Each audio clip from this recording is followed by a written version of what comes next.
Today, I want to slow things down for a moment and talk about something that's been quietly sitting in the background for a lot of people: the government shutdown, not the headlines, not the political shouting, but what it actually means for you, your money, and your sense of stability. Because when Washington stops funding itself, it's easy to think this is just another political fight that doesn't really touch everyday life. But the truth is, shutdowns don't live in Washington. They live in households, they affect paychecks, they affect benefits, they affect services people rely on, and maybe most of all, they affect peace of mind. Before we go any further, let me ask you something. When you hear the words government shutdown, what do you feel first? Stress, confusion, or just exhaustion from hearing about it again? That reaction is more common than you think. So let's talk about what's actually happening right now, without drama and without assuming the worst. Here's the simple version. The federal government hit a funding deadline, and Congress didn't finish all the budget work in time. That part isn't new. We've seen this before. What's different this time is why things are stuck. This isn't really about money running out on paper. It's about disagreement. Specifically, disagreement over immigration enforcement and how aggressive federal agencies should be allowed to operate. When lawmakers couldn't agree, funding lapsed late Friday night, triggering what's called a partial government shutdown. And that word partial matters because not everything stops. Some agencies are fully funded and continue as normal. Some shut down completely. Others operate in a strange middle ground where people are still working but aren't being paid yet. That's uncomfortable. And for the people affected, it's more than uncomfortable. It's stressful. At the center of this standoff is funding for the Department of Homeland Security. The administration pushed for a large DHS budget to continue immigration enforcement efforts. Democrats said they weren't willing to approve that funding without changes to how those efforts are carried out. They want limits on certain enforcement tactics. Republicans argue that limiting those tools could make enforcement more dangerous and less effective, so both sides are dug in. And while they argue, the deadline passed. Now here's where things get complicated, but also important. The Senate stepped in and passed a temporary compromise. This plan fully funds many parts of the government for the year and adds a short extension for DHS funding, just a couple of weeks. The idea isn't to solve everything, it's to buy time, reopen most operations, keep people working, and continue negotiations without the pressure of a full shutdown. Senate leaders were clear about that. This was a pause, not a final answer. But for that plan to work, it still has to pass the House. And that's where the situation tightens. The House is operating with an extremely narrow margin. The Speaker can't afford many defections within his own party, especially if Democrats don't step in to help. At the same time, there's pressure from more hardline members to attach unrelated legislation to the bill. Doing that might satisfy part of the base, but it would almost certainly kill the deal in the Senate. So the Speaker is balancing competing pressures: keep the government open, keep the party together, and avoid blowing up negotiations entirely. That's not an easy position. The President weighed in publicly, urging lawmakers to pass the bill as written and reopen the government quickly. From the administration's perspective, long shutdowns hurt confidence, they hurt markets, and they reduce leverage later on. Even when there are strong policy disagreements, letting the government grind to a halt usually causes more damage than progress. So where does this leave you? This is the part I want to be very clear about, because this is what people actually worry about. If you receive Social Security, supplemental security income, or similar federal benefits, your payments are continuing, checks are still being sent, direct deposits are still going out. That's important, and it's worth saying plainly.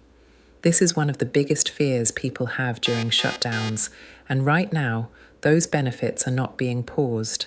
Social Security offices remain open. Hearings are continuing. That doesn't mean everything is perfect. Staffing can be reduced, wait times can increase, paperwork can move more slowly, but this is not a sudden stop to benefits. If you're a federal worker or you live with one, the impact feels much more personal. Some employees are classified as essential and must continue working without pay until funding is restored. Others are furloughed and sent home. Historically, Congress has approved back pay after shutdowns, but that doesn't help with rent, groceries, or bills today. Lower wage workers feel this most sharply because they have less cushion. Contractors often face an even tougher reality because many don't receive back pay at all. And if you run a small business that depends on government contracts, even a short shutdown can disrupt cash flow. Bills don't pause just because funding does. Now, what about the broader economy? So far, markets have been relatively calm. Investors have seen shutdowns before. And because this one is partial and expected to be temporary, there hasn't been panic selling. But that calm is fragile.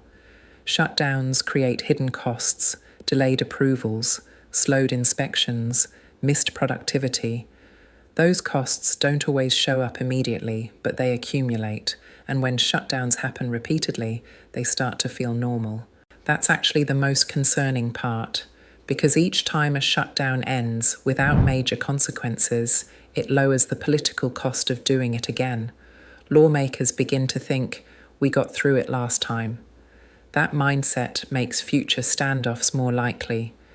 Even if this shutdown ends soon, the underlying disagreement isn't going away, which means this may not be the last time we talk about it, but how you protect your stability when things feel uncertain.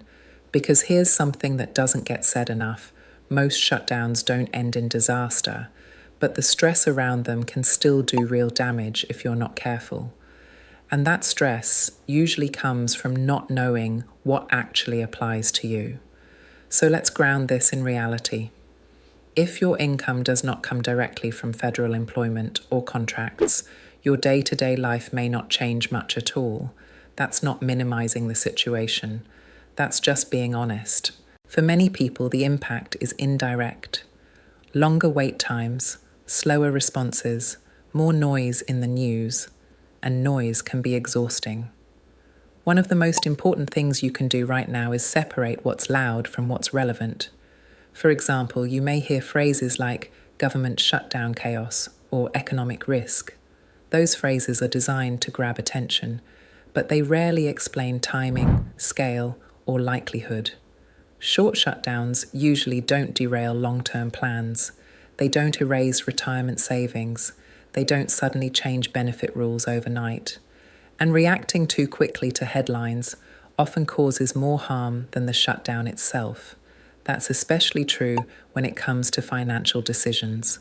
If you're retired or close to retirement, this is not the time to make big changes based on fear.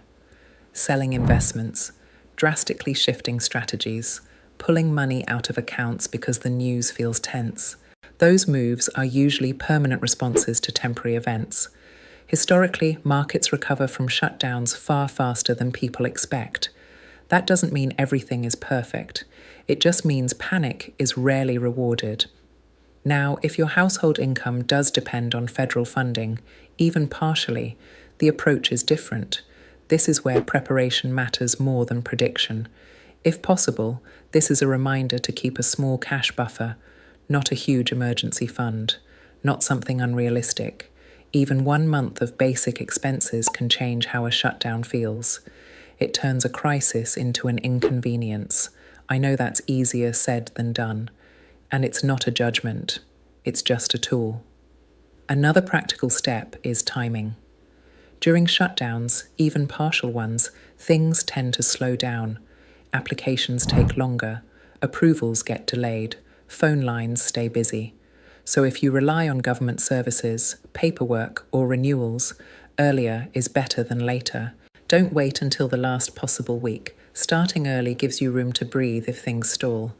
Now let's talk about something that often gets overlooked. Mental fatigue. Shutdowns don't just affect wallets.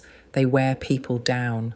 The constant uncertainty, the repeated standoffs, the feeling that things are always one deadline away from disruption. That kind of stress builds quietly, and when it does, people start making decisions just to make the feeling stop. That's understandable, but it's also why slowing down matters. You don't need to follow every update. You don't need to check the news every hour. Most meaningful changes happen slowly, not suddenly. Choosing one or two reliable sources and checking once a day is often enough. Staying informed does not mean staying overwhelmed. Another thing worth mentioning is how shutdowns affect trust. Each time one happens, it chips away at confidence in systems people depend on, and that loss of confidence can linger even after funding is restored. That's why it's important to focus on what has remained consistent. Benefits continue. Core services continue. The economy adapts. Imperfectly, yes, but it adapts. It's also worth noting something subtle. Every shutdown eventually ends, sometimes quickly, sometimes after a few weeks. But the real risk isn't the shutdown itself. It's the habits that form around it. When lawmakers get used to governing by crisis, deadlines lose meaning. And when that becomes normal, instability becomes more frequent. That's not something you can control directly, but you can control how prepared you are for uncertainty. That preparation doesn't require fear. It requires awareness. It means understanding how your income flows, knowing which payments are dependable, keeping expenses realistic, avoiding decisions driven by headlines. It also means giving yourself permission to step back emotionally. You're allowed to be tired of this. You're allowed to feel frustrated. Those feelings don't mean you're uninformed. They mean you're paying attention. One thing that stands out in this situation is how quickly leaders are pushing to reopen the government. That suggests there's real awareness of the economic and social cost of prolonged shutdowns. Even when policy disagreements remain intense, there's recognition that letting things drag on hurts everyone. That doesn't guarantee a fast resolution, but it does reduce the chances of the worst-case scenarios people often fear. So as this continues to unfold, here's the steady takeaway. Your benefits are secure for now. Daily life continues. Markets are watching, not panicking. This isn't something that requires drastic action. It requires patience and perspective. And maybe the most important reminder of all, you don't need to solve national politics to protect your household. Staying calm, staying informed, planning conservatively, those are still the strongest tools you have. We'll see how this plays out in the coming days. And when there's something that truly affects you directly, that's when it's worth slowing down again and looking closely. Until then, taking care of your financial footing and your peace of mind is more than enough. Because every shutdown ends, but staying steady through uncertainty is what really makes the difference.